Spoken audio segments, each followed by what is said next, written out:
بسم اللہ الرحمن الرحیم۔ السلام علیکم ورحمۃ اللہ وبرکاتہ۔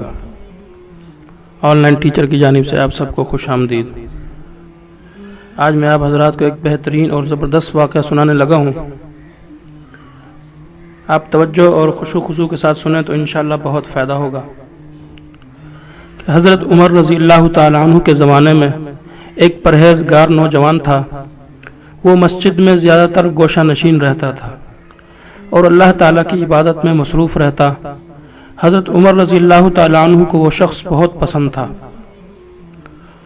اس شخص کا بوڑھا باپ تھا اور وہ شخص عشاء کے بعد اپنے بوڑھے باپ سے ملنے روزانہ جایا کرتا تھا۔ راستے میں ایک عورت کا مکان تھا۔ وہ اس جوان پر فریفتہ ہو گئی۔ وہ عورت اس نوجوان پر فریفتہ ہو گئی اور بہکانے لگی۔ روزانہ دروازے پر کھڑی رہتی اور جوان کو دیکھ کر بہکایا کرتی تھی۔ ایک رات اس شخص کا گزر ہوا تو اس عورت نے اپنا کام شروع کیا، یہاں تک کہ وہ شخص اس کے پیچھے ہو گیا اور بہک گیا۔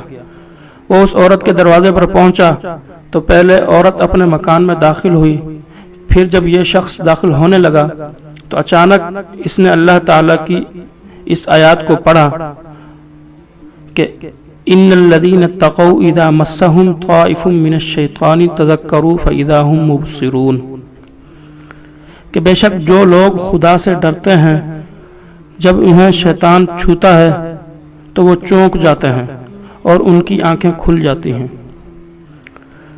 اور پھر غش کھا کر وہ وہیں دروازے پر گر پڑا۔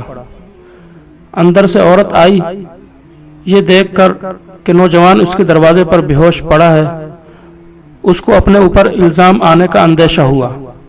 چنانچہ اس نے اپنی ایک لونڈی کی مدد سے اس نوجوان کو وہاں سے اٹھا کر اس کے گھر کے دروازے پر ڈال دیا۔ ادھر بوڑھا باپ اپنے لڑکے کی آمد کا منتظر تھا۔ جب بہت دیر تک وہ نہ آیا تو اس کی تلاش میں گھر سے نکلا، دیکھا کہ دروازے پر بے ہوش پڑا ہے تو بوڑھا باپ اس کو اٹھا کر اپنے گھر لے آیا۔ رات کو وہ جوان ہوش میں آیا۔ باپ نے پوچھا، بیٹا تجھے کیا ہو گیا؟ باپ نے واقعے کی حقیقت دریافت کی تو اس نے پورا واقعہ بیان کر دیا۔ پھر باپ نے پوچھا، وہ کون سی آیات تھی جو تو نے پڑھی تھی؟ یہ سن کر بیٹے نے مذکورہ بالا آیات اپنے والد کو سنا دی اور پھر بے ہوش ہو کر گر پڑا۔ اور جب اس کو دوبارہ ہلایا گیا تو معلوم ہوا کہ وہ اس دنیا سے جا چکا ہے۔ چنانچہ رات ہی کو دفن کر دیا گیا۔ جب صبح ہوئی اور حضرت عمر رضی اللہ تعالیٰ عنہ کو اس کے انتقال کی خبر ملی تو مرحوم کے بوڑھے باپ کے پاس تعزیت کے لیے گئے۔ تعزیت کے بعد شکایت کی کہ مجھے خبر کیوں نہ دی؟ اس نے کہا، امیر المؤمنین رات ہونے کی وجہ سے اطلاع نہ دے سکے۔ حضرت عمر رضی اللہ تعالیٰ عنہ نے فرمایا، مجھے اس کی قبر پر لے چلو۔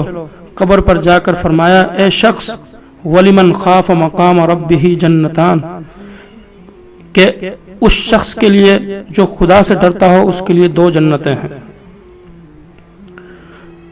تو کہنے والے کہتے ہیں کہ اس شخص نے قبر کے اندر سے جواب دیا، یا عمر قد اعطانیہا ربی فی الجنہ، کہ اے عمر اللہ تعالیٰ نے مجھے 2 جنتیں عطا کر دی ہیں۔ سبحان اللہ۔ تاریخ ابن عساکر صفحہ نمبر 367۔